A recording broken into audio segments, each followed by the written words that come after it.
Look, I think we'll get started. Brian Germain doesn't need any introductions. He's an amazing canopy pilot and coach. And I'm going to hand it over to you, Brian. Thank you so much for joining us.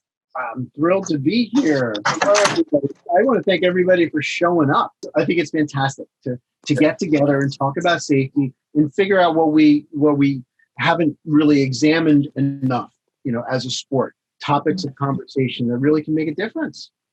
This is the time. The sky makes a terrible classroom in a lot of ways. This is how we do it. So some of the topics were canopy awareness and confidence under your wing. So what sort of tools would you give for people, Brian? Yeah. Well, for me, awareness is about having, number one, the calmness to take in more information. That's for me, when I'm really in intense mode, whether it's setting up for a run on a swoop course or just trying to land on a target, I have a little less room in my awareness for unconsidered possibilities. And the calmer I am, the slower I'm breathing, the more I sort of deliberately widen my scope. And it's the safer I am, of course. And so when I find myself in an intense moment, where I'm setting up and maybe there's traffic all around, and yet I really want to get to the entry gate perfectly. For me, it's about putting the canopy in the brakes, taking a deep breath, letting it out slow, starting to feel good, and start to expand my scope of awareness to behind me, below me, all of that stuff, to, like we say, the unconsidered stuff. That's what gets you. You don't get into a canopy collision with somebody you knew was there, right? And so I think awareness is partly about changing your physiology so that your brain is capable of taking in the new information and not so, kind of hyper-fixated and able to switch between, I'm looking at the target, I'm looking it straight down to see my migration across the ground and get a sense of the wind. And at the same time, I'm glancing at altimeter, and so you could, then there's the traffic and all of those other things. What about the airplane that might be coming in on approach? All that stuff. We don't multitask. I think that the idea of multitasking is a lie. I think that we're capable of doing is 100% focus, or maybe 90% focus on what we're looking at. And then an awareness that there's something else to look at next. And so you 100% do this and 100% do that. And you just keep changing and you never stay stuck, like the tunnel vision of the mind on just one thing. And that model has really saved my life many, many times. I'm sure it has for many of you as well, where you just don't get so married to your thought process, your flight pattern or anything else that you're not paying attention in a wider scope. The other part is to have a plan for everybody in terms of the flight pattern. Where are we going to be and how are we going to be approaching the target so you know where to look, So to have a state of expectation reduces the task loading, right? You don't have every jet coming to the same runway from all different directions. It's all very consistent in aviation in general. And it helps us to kind of reduce our stress load so that we're able to take in that third thing that we didn't think about, right? I'm looking at the target and then I catch you. Doesn't mean there isn't somebody over here also, right? So, when you look at the physiology of the brain, when we're really, really hyped up, high heart rate, short, quick breathing with occasional breath holding, because we're intense, that's when we lose access to our latitude, our scope of awareness. And so as soon as we realize we're there, we just have to say, snap out of it, wake up, from this absolute focus thing and change the focus to the other priorities, the other things. Hopefully that kind of answers that question to a certain degree. Is there more that you guys wanted me to address with regards to that? No, I think you've hit the nail there, And I guess as far as talking to more a beginner audience, you know, things you would recommend, like you just mentioned, you know, knowing the circuit pattern ahead of the jump, knowing who's on the load, you know, well, that will build your awareness. Canopy sideways, right? So you look at a parachute that's above you.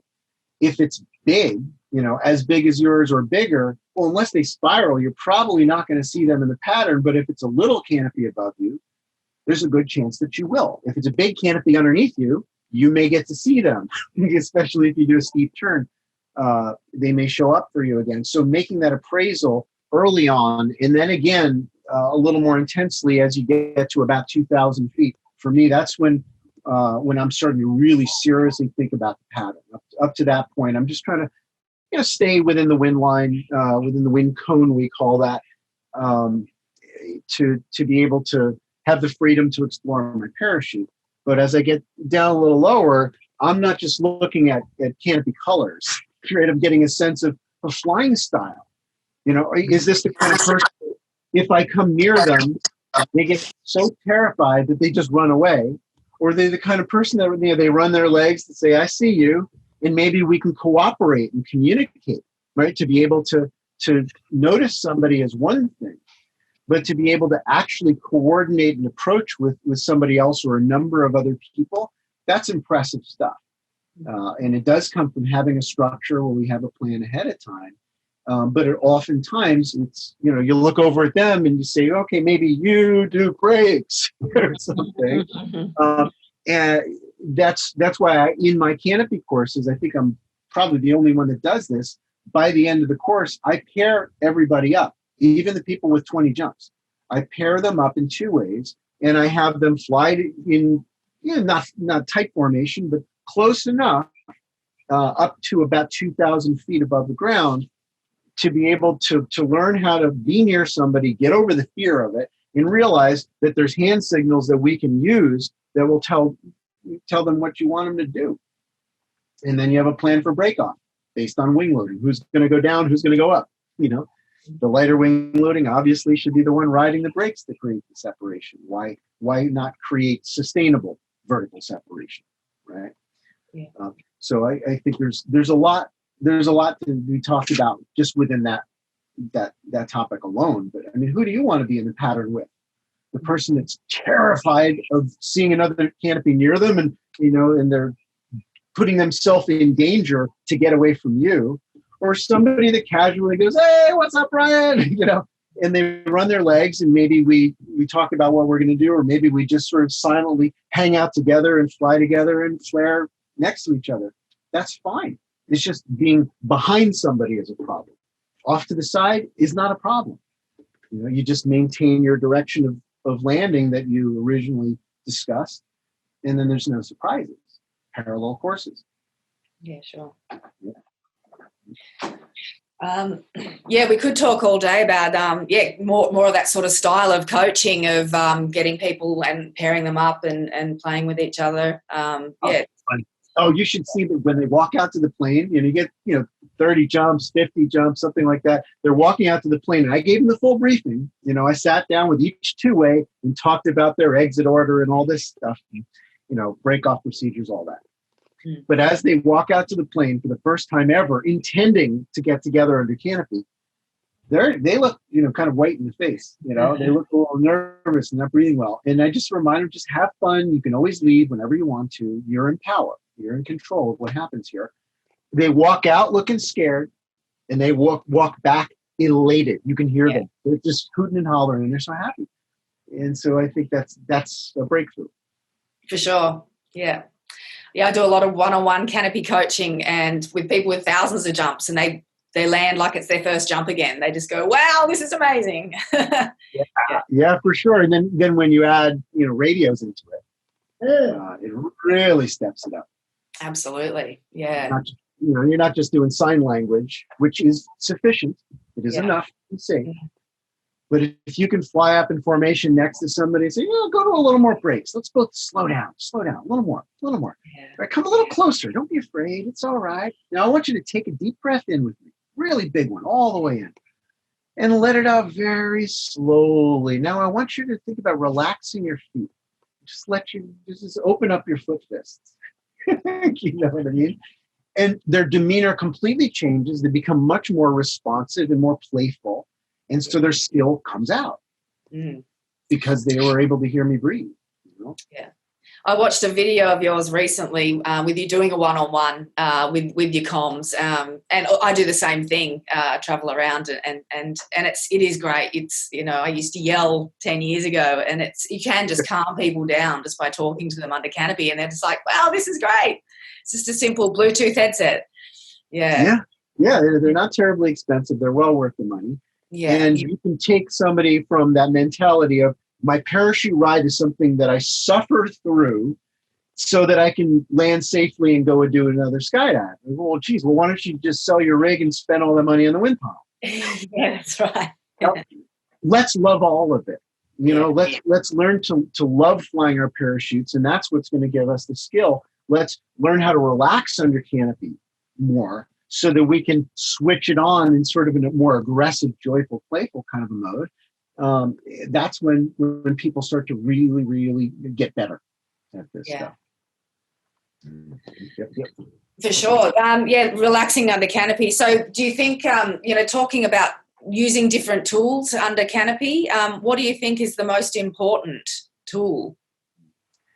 Well, I mean, obviously our awareness of what's going on in every way is our number one tool. It's our brain. It's our ability to look at the situation as it is, not the way we expected it would be, right? We're transcending the preconceived notion. We're in this real moment. And, you know, looking at the ground track and go, wow, look at this. I'm sliding sideways. I didn't know the wind was that strong. I didn't know if it was from that direction, maybe, right? So taking in those little details informs the whole, you know, the flight pattern and everything else. So I think this is your number one tool. Yeah. And it doesn't work when you're nervous very well, you know, and it doesn't work very well when you're so fixated on a plan that you're being a robot that was programmed ahead of time, and it's just going through its motions, right? Blindly, so to speak.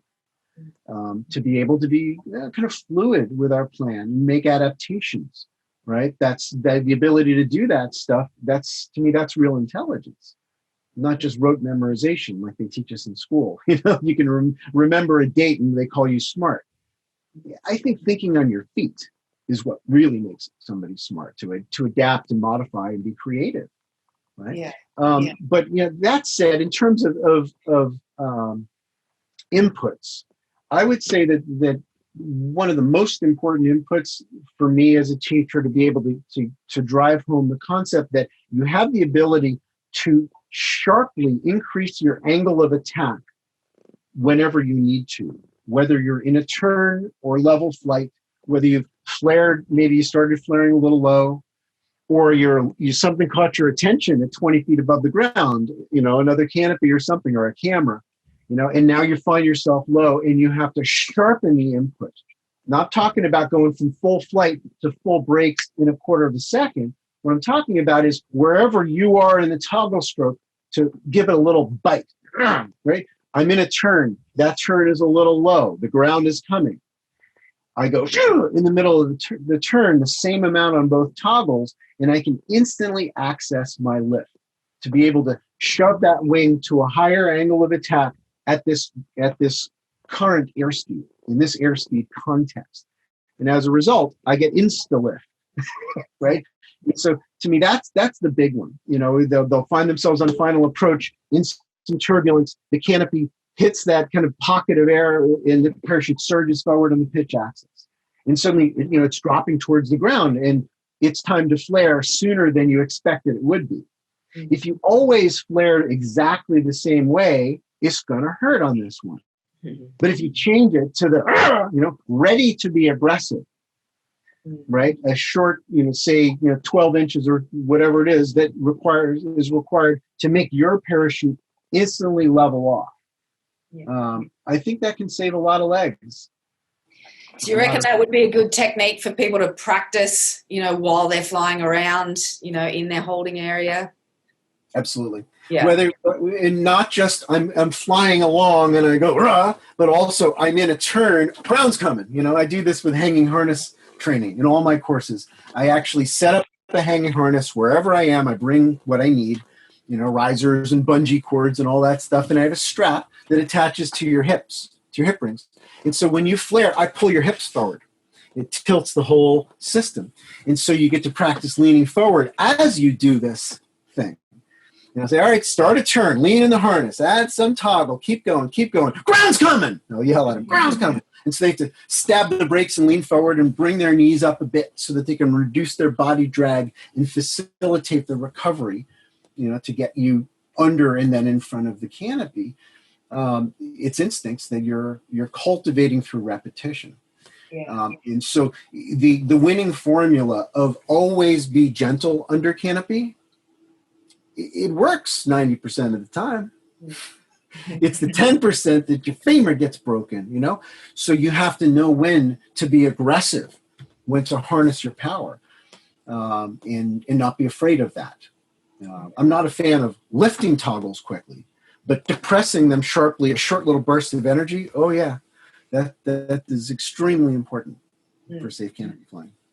Yeah, right. You just mentioned earlier about leaning forwards, and obviously you need to have your harness, modified for that. Like we've got quite a few people, those puppies free, baby, yeah. Yeah. Yep. And at what stage in someone's jumping, would you recommend, starting to, loosen your chest strap off and to allow people to, move around more freely in their harness? Right. Yeah. There's a number of criteria. Number one, when they land, I look them in the eyes, they can hold focus and they're not, terrified. Yeah. So I wait until the adrenaline is starting to soften a little bit, because this is not going to make them feel calmer, at least not initially, right? So what I do is I hang them up in a harness, in their rig. I don't hang them up in mine. I clip them with carabiners or something onto their 3 rings. And so they're in their rig, and I get to find out, is their chest strap too short? Maybe they need a new chest strap. That's very common. Is their bungee cord between their leg straps in the right place where they're able to scoot their leg straps forward a bit and actually sit down in the harness, right? You don't know that when you're just filming their landing. So to be able to be right there in front of them and look at how they're using their body and see if the rig fits them properly, maybe the 3 rings up here, and the chest strap is here. You want to find out. And so what I do is I'll say, here's how you loosen it. You take the tail out. You push, you lift, you pull. That's I kind of have a methodology to teaching it. And then I say, please try to fall out. I say, what? Yeah, try to, without climbing out of the rig, try to lean forward and see what, where that, gray line of safety really is. Mm-hmm.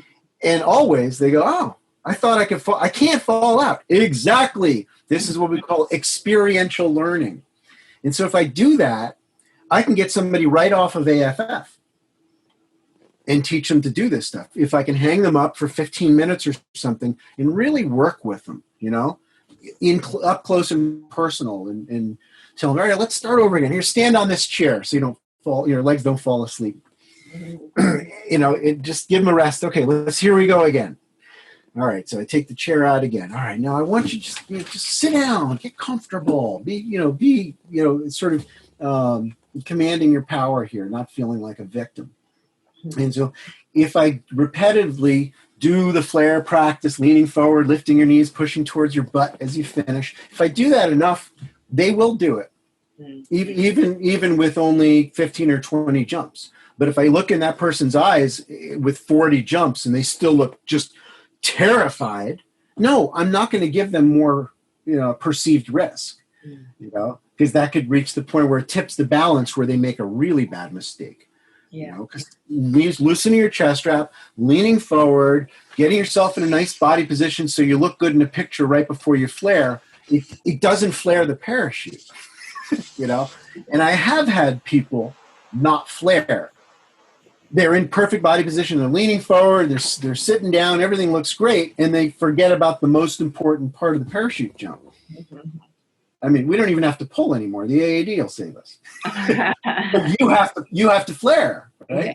That's the one last thing that's completely in our court. So I won't put a number on it. I can. Yeah. But to me, it's adrenaline based. And it's how are they handling the stuff that you've already given them? You know, everything, if you give them a skill to work on and they do it, you give them another skill and they do it, okay, this person is calm enough that we can add a little bit more load to their tasks. You don't want to give too much too soon, for sure. Sure. Hey guys, it's Ashley here. So for me, it was seriously looking forward. I mean, I really struggled actually looking forward when I was first starting. So you'd always look down at the ground and actually getting that perception, looking forward, looking for that horizon stuff. And now I'm a little bit more experienced. I still see that in ACT students as well. Sure. Is there an easier way to progress people to that looking forward bit?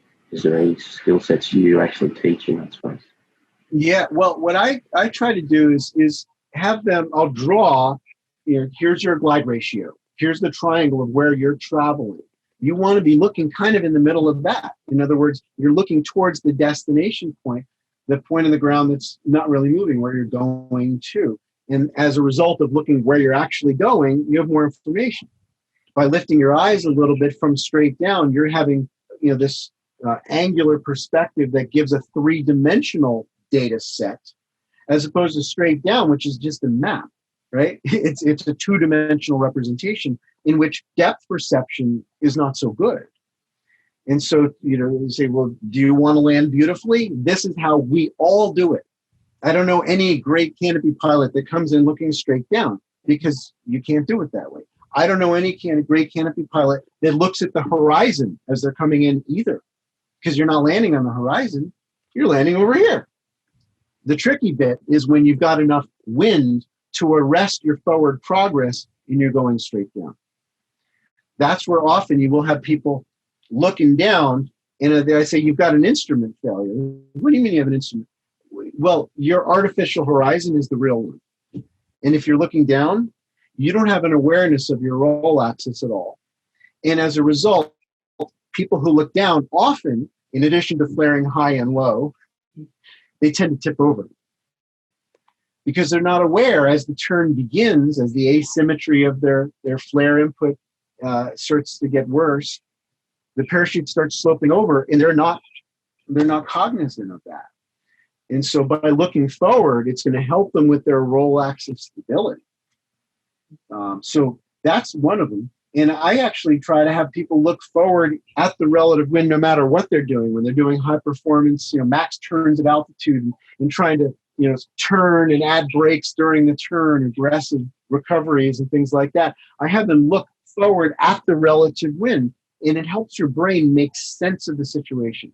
Because if you don't have awareness of the angle of the relative wind, the direction of the flow, you don't know which river you're paddling in. You know what I mean? The parachute is interacting with that relative wind, and that's where you got your maneuvering capability. So if you're just happen to be looking at the ground, it's a pretty picture, but it's not giving you very much other than just direction of the wind and magnitude of that vector, right? So yeah, I tend to always sort of lean forward enough that I'm out in front of the three rings, and I call it peeking into my future as I'm making a right turn. I don't just go like this. I lean forward and I peek around into where I'm going to be going. And so I have the capability of addressing everything. I can see it coming ahead of time. For sure. Like you said, it's practicing up high what you're going to planning to do on the ground. Yeah. Sure. Yeah. All of that stuff up high is valuable. But usually when people pull high, they're like, oh, I got all this time. I don't know what to do. This is so boring. Are you kidding? It's just a lack of creativity. That's all that is. You need to have a plan. You go up and you say, this is the skill set I'm working on in this jump. I'm going to work on how to turn low. Let's try a few different versions, There's certainly a lot to talk about there, but you just, decide this is what I'm going to do. Maybe I'm going to utilize my altimeter, to see how much altitude it loses in a variety of turns, mark altitude, do the maneuver, mark altitude again. Extremely helpful. Yeah. It's you can learn everything you need to know up there, up high, in a consequence-free environment. For sure. Now, oh, well, that brings on to the next question quite nicely, avoiding collisions close to the ground. Well, I mean, obviously being in a predictable location, you don't surprise people. Doing predictable things at each stage of the way, where somebody sees you on the base leg in a right-hand pattern, they know what your next move is going to be. So the odds of a canopy collision are reduced just by everybody flying a good pattern, which means that you have to think about where you are before you enter the pattern, right? So if you consider entering the pattern as the 900-foot mark, 1,000 feet or something, well, where were you at 12? Where were you at 14? And where you were in a power position to get there, right? So that everybody is more or less flowing into this, funneling into this pattern in a predictable way. That said, it's notice the target, notice the direction of motion, and see the surround, right? That's three big things. That doesn't even include altitude, which is why I suggest having an audible for canopy flight. I think they're wonderful, an Optima or something, so that you have that audible cue where you don't have to add a fourth thing that you need to be considering, to be able to get yourself in the pattern and then snap out of your addiction to the target and go, what am I missing? To me, that's an enlightenment. It's a moment where you awaken from your objectives and say, okay, yeah, but what's more important than hitting the target? Not hitting people, right? Or not cutting them off and scaring them, and then they veer off into a lousy landing situation because of what you did.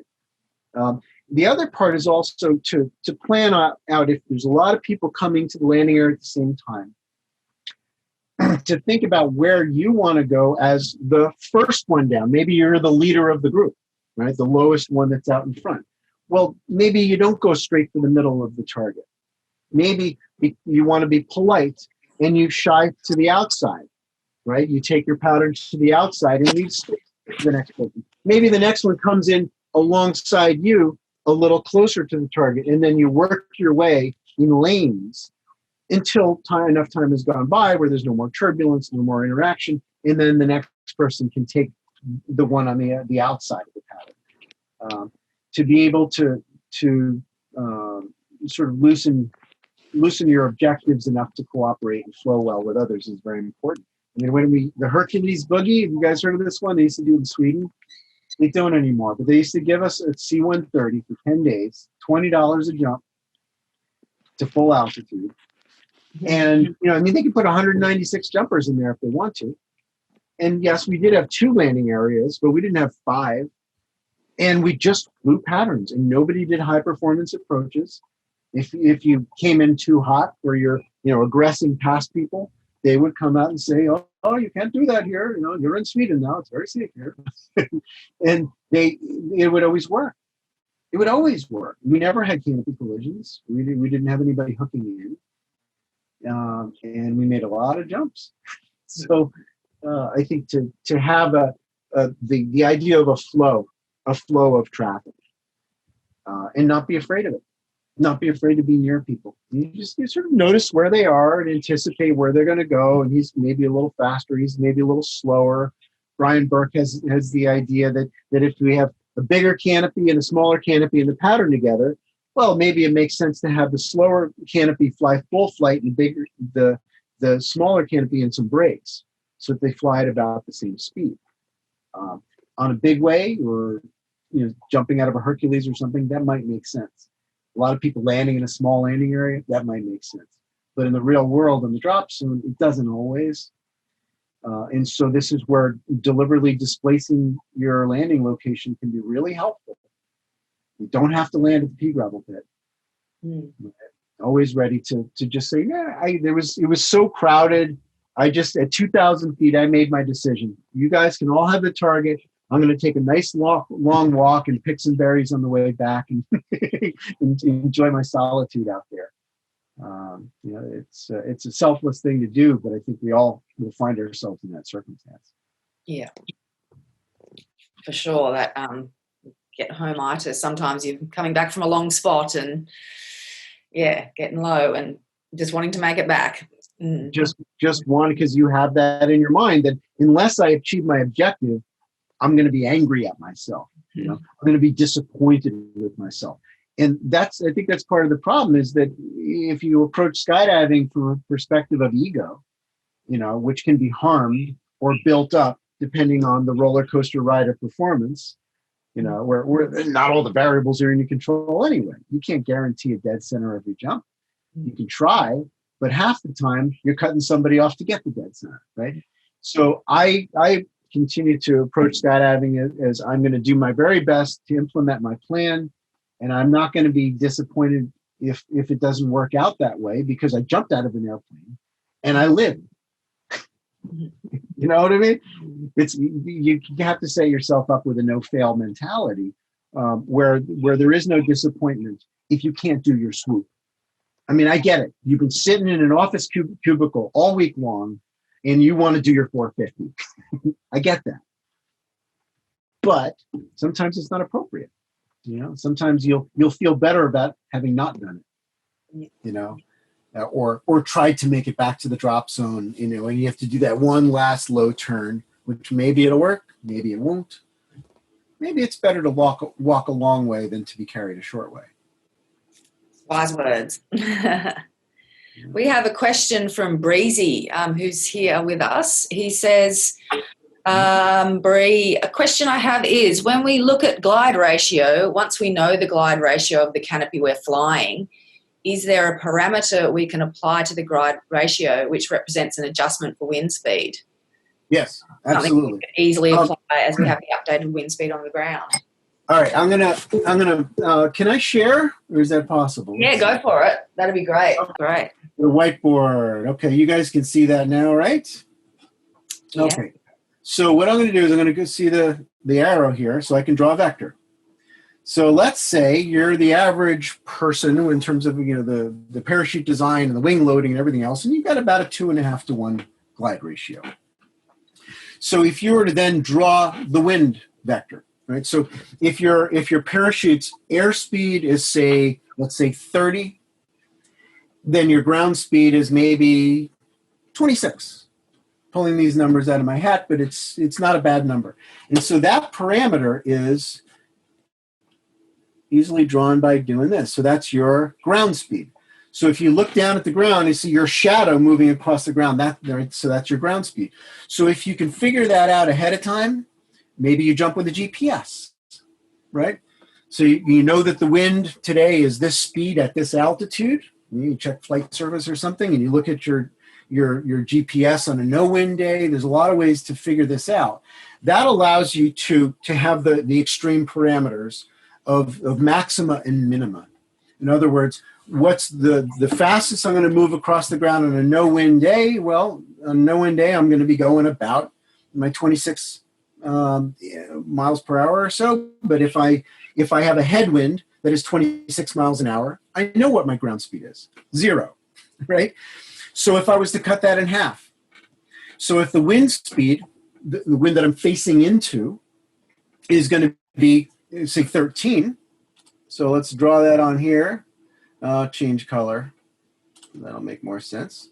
All right, so the wind speed is now half of that.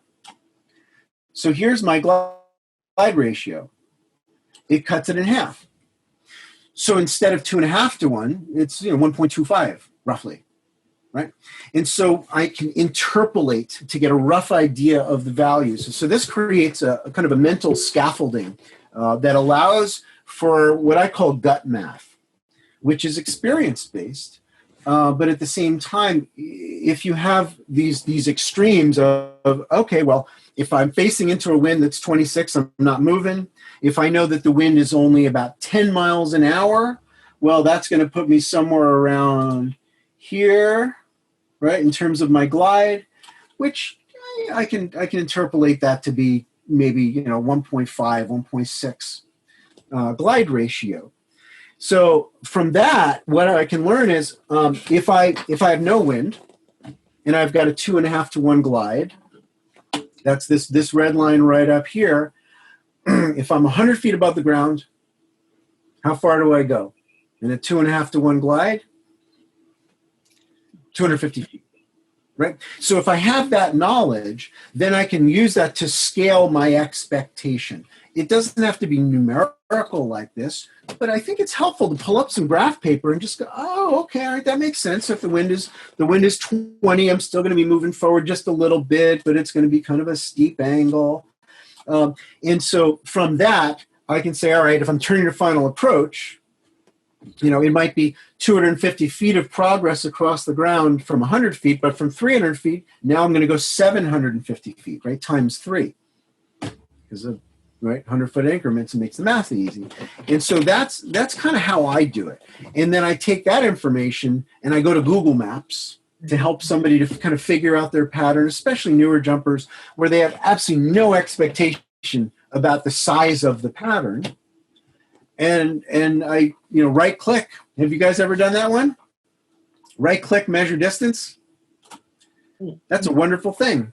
So you go to maps.google.com, you find your drop zone, and then you right click, and at the bottom of the menu it says measure distance. And you just pop a point on there, and you'll have 2 points. You stretch the points out, and you can measure your landing field. You go, all right, on a no-wind day, what does 750 feet look? That's the longest, that I'm going to cover if I turn to final at 300 feet. And if I have a headwind that is half, is going to cut my glide in half, then I know that I'm going to have to cut that down. So it allows me to predict the size of the pattern. So just a little bit of, playing with triangles. And we can science the shit out of this stuff. Instead of just being, like skateboarders, they just try a stunt until they figure it out. A couple scraped elbows and scraped knees, and then they're able to do that cool ollie. But you can't do that in skydiving. It's too dangerous. So we have to sit down and do a little bit of homework and figure it out. Oh, I'm going to go to a new drop zone. We're flying to Perth. So, okay, fine. What does that drop zone look like? So, I zoom in. I go, all right, here's the length of the runway. That's a nice parameter to know. Here's 1.2 miles from the middle of the target. That's the furthest I'd want to get out of the airplane on a typical day where I don't have a whole lot of wind going on, and I know I can make it back from that spot. These are all very valuable bits of information that you can get ahead of time before you just jump out of the plane and sort of try to figure it out. I do. I mean, I don't always get to do it because sometimes it's an in-hop. We do that a lot in Scandinavia where you just jump into places and only one person, the one who organized it, knows what it looks like. And that's fun too. It forces you to really wake up into the moment and use all your skills. But I think it starts at the drop zone. To be able to hit that target with a minimum number of corrections where you're just sailing on each leg. You just kind of like a skater. This is easy because I know where the parachute's going to go. I know how far it's going to go. The wind picks up, the downwind leg gets longer, the into the wind leg gets shorter. It's not that complicated, is it? I think it's pretty straightforward stuff if you think of it from the perspective of science, of the basic physics, and you understand the idea of a vector. Direction and magnitude. That's all it's describing. It's sufficient. And sometimes people are like, oh, that's so boring. This is my weekend. I just want to play. It's like, well, okay, that's fine. But if you want to hit the target well, you got to know where you need to turn to final. You got to know what location you need to start your turn before you enter the swoop course. If you try to force a square peg in a round hole, you might find yourself watching TV in a hospital. It's bad time to be stuck in a hospital room. Yeah. Cool. Thanks. Did that answer your question, Bree? Did you have any comments? Or No, thank you, Brian. That's good. Did that help a little bit? Yeah, thank you. Right. That did. Thank you. I really like that you had that graph on cue ready to go. It's like you're waiting for someone to ask. Well, I do this constantly. I mean, this is my third or fourth session today doing this kind of thing. Usually I do one-on-one, and they just, they ask me questions, I give them answers, or they say, I'm having trouble with this, and I give them, I can show video, I can draw graphs, all kinds of different things. And it makes a big difference to be able to have that quality time where you're not at the drop zone in the torrent of energy and in speed and all the adrenaline and, oh, I'm on a 5-minute call and all. This way you're sitting in your own home. We're speaking quietly and softly. And there's I don't know, there's more room for learning, I think, in this environment. It's working for me. For sure. And I made a lot of videos too. I think that's helpful as well. I mean, there's a lot on YouTube, but on Adventure Wisdom, I made this one video on navigation that was relatively in depth within the Parachute Flight Safety series. 7 different videos, and I realized it wasn't enough. And then I talked for 2 more hours later on. It was a couple years later. I was like, let's just do it right. Let's add all the information. And I got to the end of that, and I realized that wasn't even the whole story. But at least this way, people can sit down and do their studies, to figure out how this really works, instead of guessing. Instead of sitting around drunk at the campfire, going, no, what you got to do is, we've been there. Where you have people that are all trying to explain the same thing, and the one student is with their eyes like this, like, this is too much information, and it's coming in a really weird way, and now I feel more nervous. So there's a lot to learn in this sport, isn't there? That sure is. Yeah, I just had a canopy coach, talked to a canopy coach who ran a course on the weekend and was blown out for 2 days out of the 3. But he said there's just so much that you can learn on the ground, and then they got to put it into practice on the last day. It's great. Yeah. Yeah, absolutely. And I think there's things that you can't learn on the ground. Yeah. The sensations of it, you can't cultivate the skill of staying calm despite the fact that you're hanging under line twists. You know what I mean? You can simulate a little bit. Like they did in, what was that movie where they're hanging him up in the harness and spraying him with champagne? He missed the mattress. Anybody? Fandango. Fandango, right? So, I mean, you can simulate a bit of stress in a hanging harness. Absolutely. You can give people written tests to see if they understand the information. But ultimately, you do have to jump. You do have to jump enough that the adrenaline starts to subside, that you start to feel confident as a result of previous successes, by deliberately implementing good breathing and relaxing your body and focusing your eyes in one direction for a period of time, and then you start to feel better. And as a result of feeling better, you see more, right? You're able to discern things and notice that canopy that you didn't see before when you were too nervous to see outside of your tunnel vision. I had a question. Great. Go ahead, Janine. I was just about to invite you. Thank you. Thanks, Brian. Great chat. Just one of the things that I've observed, and I'm wondering what sort of tips you might have, is where that transition and the wind conditions change on a drop zone. And even though you explain to someone that they've got to get into a different headspace, the wind's higher or lower, they still do the thing they did 2 jumps earlier or a jump earlier or last week. Have you got some thoughts on that? Well, one of the things that obviously just sit down with them and look at maybe a map and just say, here's where I want you at this altitude. And you build that all the way up to pull altitude. Here's where I want you at this altitude, as in contrast to a no-wind day where maybe you would be, closer. But I like to have people turn into wind. When they get open, obviously they have to look at the situation. If they're ridiculously far away, you might have to fly home for a little while. But at some point early, well above 2,000 feet, I have them turn into the wind, notice where they're actually going and see that difference, and then slowly add brakes. Deeper, deeper, deeper brakes. And then you get to the point where you're not moving at all, and then you get to the point where you're actually moving backwards, because you've reduced your airspeed to your ground speed to lower than the speed of the wind. And they really get to feel it then. They get to see the consequences of the wind.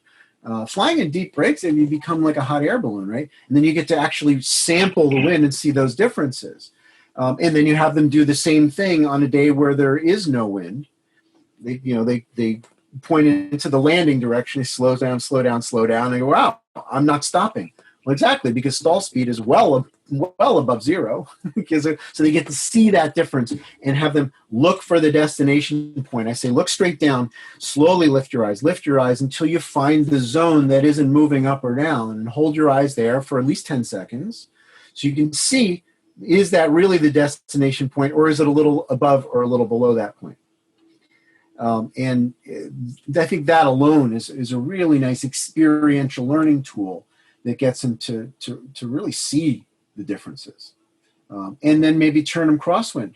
Right? You have them turn 90 degrees off the wind line, add the brakes, and see where you're going. See that diagonal motion and how you change it with the amount of airspeed that you're carrying. Right? You slow it down, you slide more. You let it up, you're moving more towards the direction where your canopy's pointed. More, not exactly. So all of this stuff can be incredibly helpful. But I think there's no substitute for a really good briefing and a reminder in the airplane. This is where you're going to be, and maybe even grade it. You just say, here's the pattern entry point on a very windy day, the windiest we would allow you to jump. Here's the pattern entry point if it's sort of kind of a medium wind day. Here's where you would enter if it's a no wind day. I think that's to just draw circles or like around the target. Say, okay, well, here's the distance you're going to travel into the wind for landing on a day where there's no wind, medium wind, high wind, right? And just draw the circles. I was curious with your psychological knowledge whether there's a physiological thing happening for some people in their brains where they just is there any exercises that you can do apart from all of that good briefing, which I know we've all done, but is there a trigger point for some people where they just can't change their thinking? No, I don't believe that. I don't believe it. But I do believe that we become very, very clingy to habit, to doing the things that we've done in the past when we get nervous. Like the scared monkey hugging onto your leg. You know what I mean? Can you picture that? So that's what they do with their habits. We do it too. Whether it's you're talking about a high performance approach for somebody that's really, really skilled, or somebody that just, I'm a big way guy and I just like to fly a pattern and land. We hold very tightly to what we always do when we're nervous. And so therefore, what we have to consider is that mood changes the human being. It doesn't just change how they feel about it. It changes the thoughts that they have access to and the creativity that they have the ability to leverage in the moment. And so to talk a little bit more about mood maintenance, adrenaline maintenance, how do you alter the mood? How do you change your sensations in your body? Maybe drawing parallels to other things in their lives where they do get intense and then they calm themselves down, driving their car in the rain or something. How do you, take the deep breath? What do you, maybe you sing, maybe you hum, to get yourself to bring your mood down to a place where you feel calm enough to allow your power, to allow the power of creativity and modification from normal so that you can adapt what you're doing to what's actually happening, right? Instead of just trying to do the same old, because you're afraid that you're going to get something different, something worse, if you modify too much, right? And so I think that to be able to keep them moving slow as they move to the plane, as they gear up, to keep them calm and relaxed in the plane as much as you possibly can, but not just calm, but also happy. There's a place where people can go sleep, like, they're totally in Tibet or something in their mind, but they're not really ready to skydive. There has to be a sense of power also, isn't there? So for me, it's you kind of have to go down to go back up, to harness the sort of peaceful, joyful feeling where those two places meet. And so I tend to give them some free time in the plane to Thanks, Brian. Great. Yeah, to trip out, but I try very hard to also engage them, to make eye contact in the plane, so that they can hear the slowness of my speech. The more nervous my student is, the slower I talk, and it seems to make a difference. It seems to work. It's been my winning formula for 35 years. almost 35 minutes. Yeah, that's really good advice. Does anyone else have any questions? Todd, no? We just have 5 minutes left, so don't be shy, people. We have... And there was also a few questions ahead of time that you had sent me. Yeah. And I was thinking I can see if I can pull those up. It was improving the canopy flight at the end of the jump. At the end of the jump. In other words, how to fly better in the last 100 feet of the landing, or is that? I think so. Maybe, any tips on flare technique? Yeah. Or that's really that's definitely more than 5 minutes. Yeah. And it is, like you said before, it is very individual. A lot of, It is, I mean, I could say, well, flare a little higher, flare a little lower, lean forward, stop throwing your feet in front of you when you flare. That's why there's very common mistakes. I made a video on that one that originally was a presentation for, I don't know, it was 300 instructors or something trying to help their canopy flight in Holland, I think it was. It was like, this PowerPoint is really, it's for everybody. I can't hog this just for them. So I created a video called Solving Common Landing Problems. Just one by one. Every canopy flight instructor, they've seen that one. They've seen that one. It's all kind of stereotypical mistakes. And so if you can learn what it looks like as you begin to make the mistake and then change something so that you don't do that. I think that's the answer, is to have the mental map in your mind of if I see this, then I'm going to do that. If I see this, then I'm going to do that. And at no point do you go, because you always have an answer. You always stay, sort of the clam stays open. The clam of the mind is still open and a little bit vulnerable, but that also means that you're receptive to seeing what's happening and knowing that you can solve it. Really, flaring high, flaring low, low turn, high turn, all these things can be solved. Maybe it's not the best landing of your life, but it's safe. And so I think forfeiting the belief that you can fix it is the biggest mistake that people make, where they seize up and they expect to crash, and then they prove themselves right. Self-aggression doesn't serve anybody, especially when you're still flying a parachute. So you keep breathing and keep looking where you want to go, right? You look for the spaces between things, and you look up the river like a salmon swimming upstream. And if you get off the wind line, you keep looking up that river. And you'll find yourself solving those problems.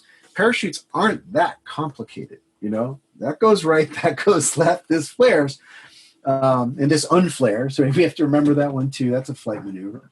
And as long as we understand that if we keep making decisions, we keep flowing through our solutions, never locking up, never bracing for impact, always ready to just do something else beyond what you've been doing to solve the problem, you can pull out of all kinds of ugliness, apparent ugliness. It doesn't mean you're going to crash. It just means you're on a current trajectory that would lead to a crash if there wasn't a pilot. But there's a pilot.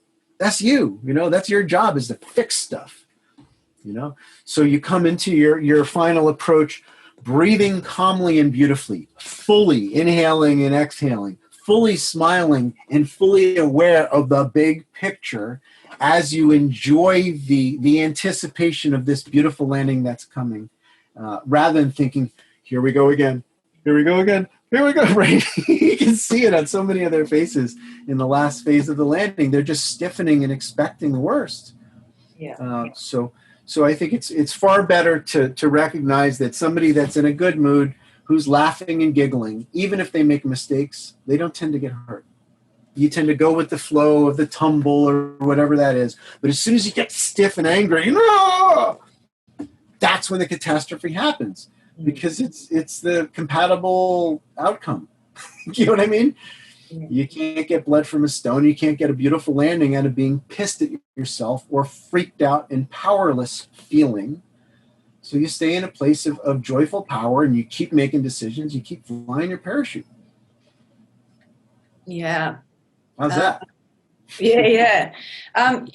bring up another, there is a question by Phil, but I just want to expand on that a little bit with, so I've had a lot of students who, they have, when I say students, some of them have thousands of jumps, but their fear comes from having a previous injury and they can't let that go. Do you have any tips, to tell those people or to tell a coach who has, a student like that, how to overcome that fear, because trauma showed that trauma to land, but they still want to jump out of a plane. Yeah, exactly. I understand. Well, everybody is different in what works. For some of them, I'll go all the way to using hypnosis. Sometimes it's micro hypnosis, like affirmations. I got this. I got this. I got this. And I'll have them say that under canopy, or I'll have them sing to distract themselves from the thoughts that lead to the mental gutter ball, right? So our version of bowling and yours is a little bit different. We don't have grass involved, but the gutters are the sides of the bowling lane where the ball slips into it and it can't get out once it's in there. And so the mental gutter ball of trauma will naturally come up. The brain is sort of wired for expectation. When you hear a growl, you expect it's a bear. It might not be a bear, but your brain automatically assumes that it's the bear. So to recognize that a gutter ball mentality is starting to happen, your job is to distract yourself into a more positive reality that is tangent to this one, right? So a distraction that is a fantasy about something that's not relevant to your final approach right now is not going to help you. But if you're dancing and singing as you're landing, you're waving at people and you're, I got this, whatever the words come to you that tap into your sense of power. I think that's really going to be very, very helpful, because fear is a powerless sensation, right? You feel like a victim. And I understand that it's coming from a place of not wanting to make that happen again. But if that's really your goal, then you're going to want to go into a completely alternative mentality that is not victim mentality at all. It's a powerful sensation of knowing your canopy, knowing the landing area, knowing that you can adapt, that you can keep thinking on your feet as long as you stay happy, you stay loose and adaptable. Then you will do the right things that you need to do, and trust that.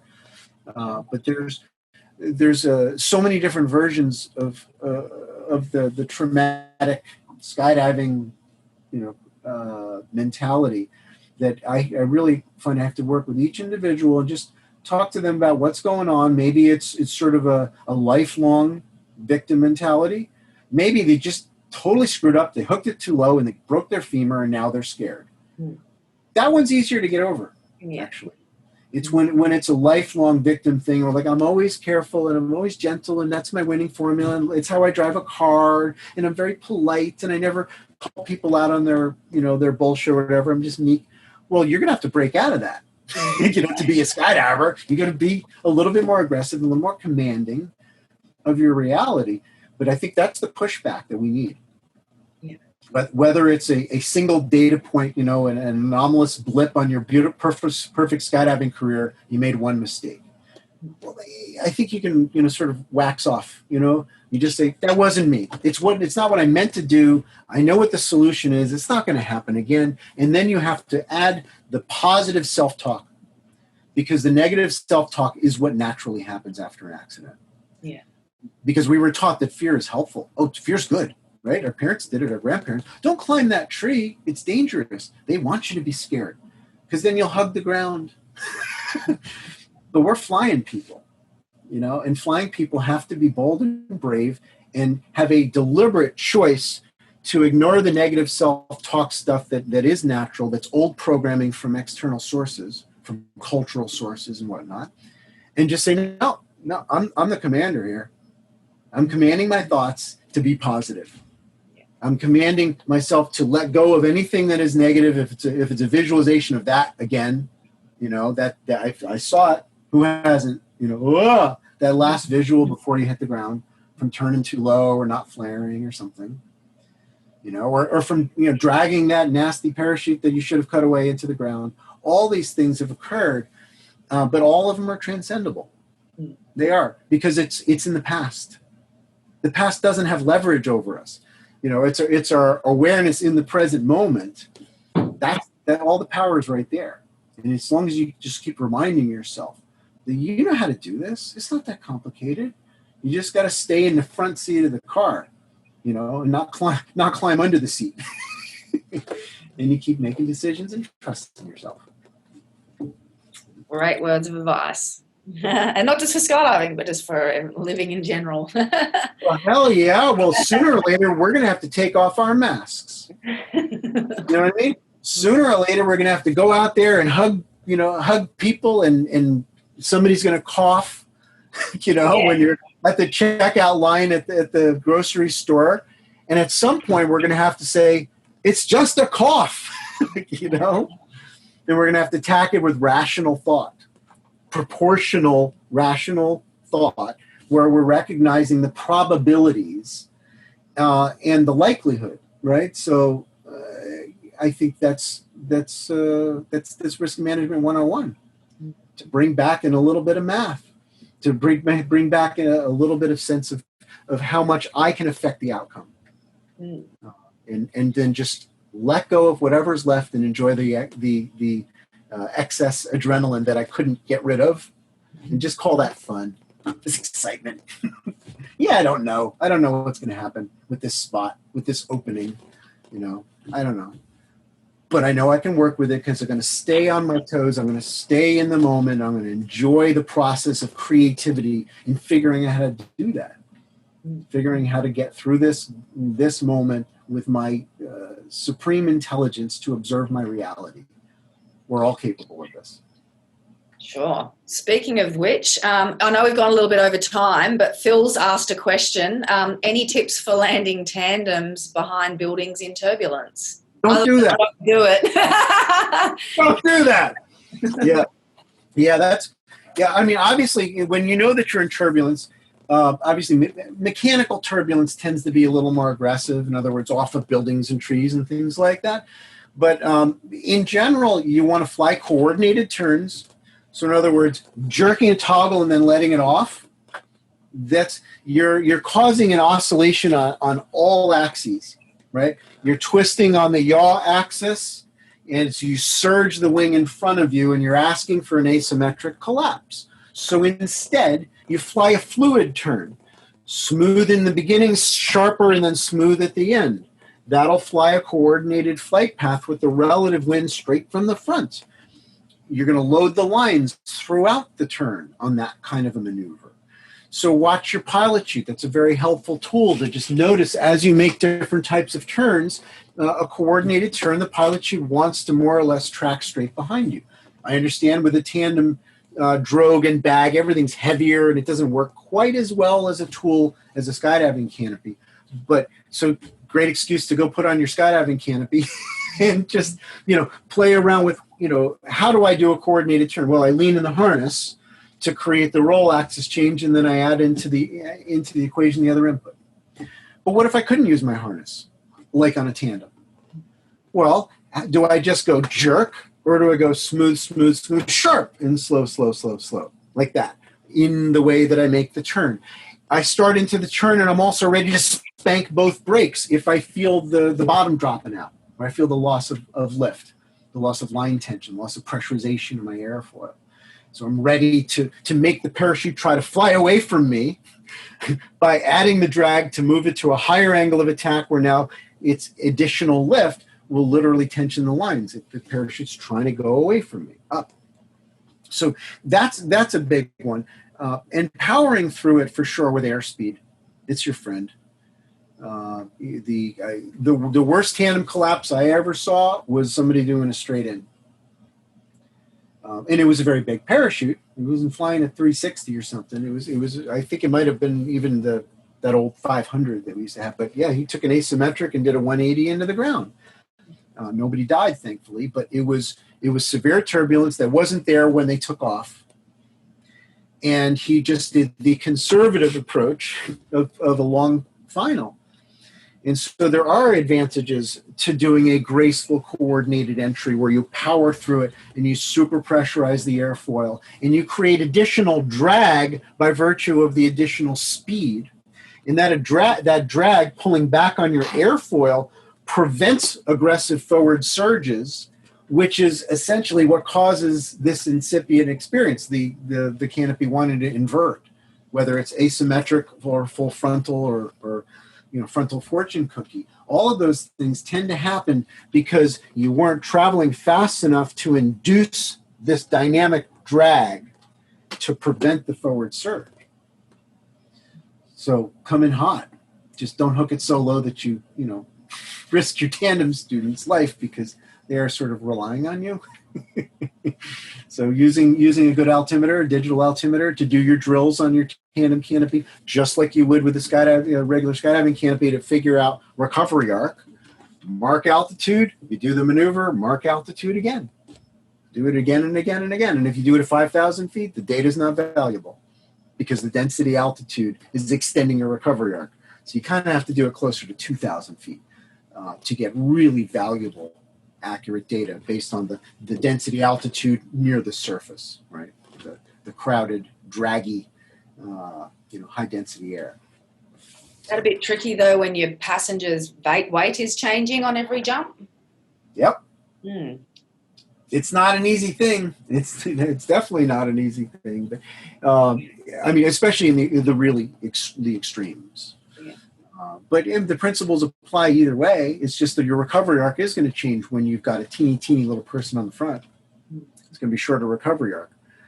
Front risers are not terribly useful on a tandem. So all you can do is that nice, smooth fluid, turn power through it. And if you know that you've got a smaller student, and maybe you have to turn a wee bit lower, so maybe do an experiment. You find the lightest high experienced jumper to go up with you on a tandem jump, and you just figure it out. Maybe they mark altitudes for you, or maybe they have a GoPro and they show the numbers. Do you ever do that one? Show the numbers on your altimeter to your GoPro. You do the maneuver, show it again, and then you can analyze later. That's good. No fly sight needed. But yeah, you're right. It is a variable that we don't have to deal with when we're jumping alone on our own rigs. But I think it's workable. And people do it every day.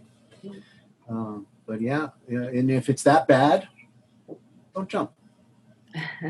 Even though you need the money. That's hard. I know. But you can give somebody an experience, or you can give them an experience of a lifetime where they want to come back, And if the winds are sketchy and it's turbulent and they're on the edge of puking the whole time, maybe that one person who was destined to become a world champion doesn't continue skydiving because they said, "Oh, I got nauseous when I was jumping." Yeah, there was their one jump, their one data point.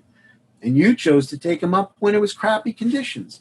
Maybe delay and give them more of your time on the ground, put them on a creeper and talk about how to turn, talk about the stuff that you don't normally talk to students about, to tandem students, I should say, and invest more of your time and energy in them, and it'll reap its returns beyond belief.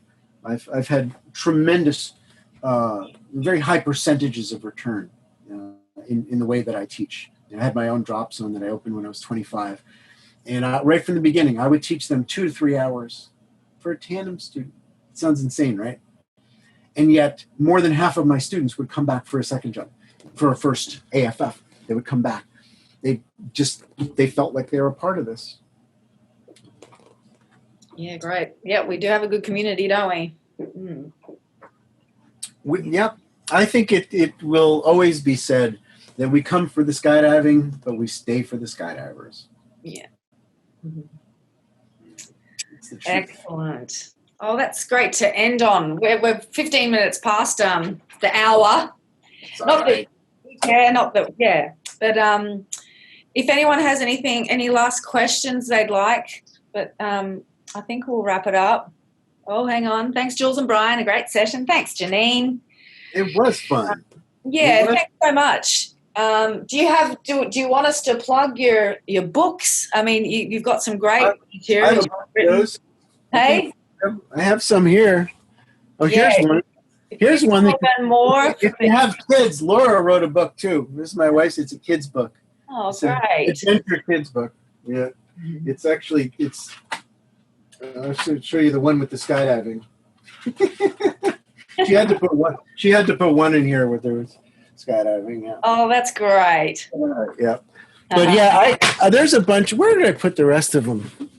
I think they're right here. So for those of you who don't know, Brian wrote The Parachute and Its Pilot and Transcending Fear. Oh, no, this is the old cover. Yeah. Transcending Fear and Green Light. Normally I have them right here just in case I wanted to do a product plug, but I think Laura probably mailed them to customers. She accounts for all of them. You can't just take those books. If it was up to me, I'd just give them away, you know. But yeah, I worked really hard on them, and I put my whole heart into all these books. And they were books that I felt like needed to be written. Yeah. And the one about fear is obviously not the whole story. I always try to warn people ahead of time. I mean, I give the basic, sort of scaffolding of the topic, but I just want people to think about it. Think more about how fear affects your performance, how it affects your happiness, how it affects your relationships and your job decisions, and just deliberately decide, I'm going to be more courageous than I used to be in the ways that matter. Not just like stupid risks. That's not brave. Base jumping drunk. That's not brave. It's stupid. But to maybe take off your mask in a couple of months and shake hands with a stranger and not immediately put hand sanitizer on. I think that's going to be our next sort of worldwide evolution. And I think skydivers are more equipped than others to deal with that transition back to normal. Yeah, we're all looking forward to it. Hell yeah. I'd like to invite you back over to Australia too. The international borders we can travel again. We'd love to have you over here. So I would love to come. Well, I'm hoping that by winter all that stuff is going to change. It's very rare that I'm actually at home this time of year. It's really weird for me. Normally we take the whole family and we just travel the world and just teach canopy courses. And so this summer has been very odd for a lot of us. Sure. But it's all temporary. That's right. Well, thank you again for your time, Brian. And we look forward to seeing you again. Yeah. Thank you so much. Thank you all for coming. And for those that are watching it later on, I hope that you get something really good out of this stuff. And thank you so much to the APF for hosting this ongoing series. Keep it going, even after COVID. This is great. Yeah, look, that is the plan. We're doing it monthly at the moment. It might even go to fortnightly again. We'll see how the interest is, and yeah. So for everyone out there, please email the APF for any presenters or guest speakers, guest topics you'd like. And next month we're going to have a lot of people have been asking about coaching. So we're going to get some coaches from various disciplines and have a big chat about coaching technique. So stay tuned for that one. And once again, thank you, Brian. Thank you so much. You're welcome. Thank you. As long as you're having fun, well, do everything. So what do you choose? Love or fear? Oh, we choose.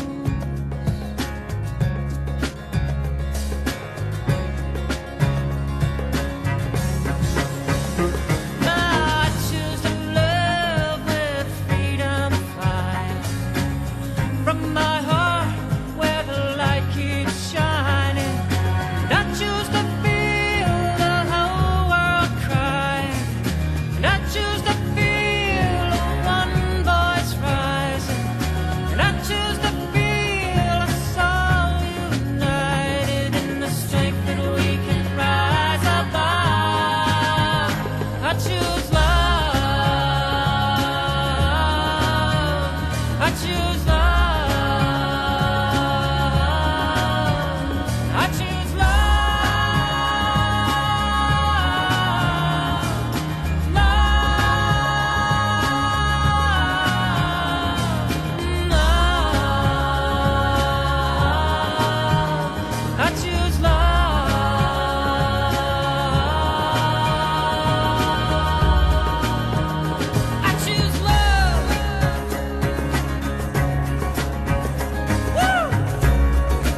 Not as much fun as jumping out of airplanes, but it's fun. What does it feel like to jump out of an airplane? You'll find out if you ever do it. I don't think I'll ever do it. It's exhilarating. It's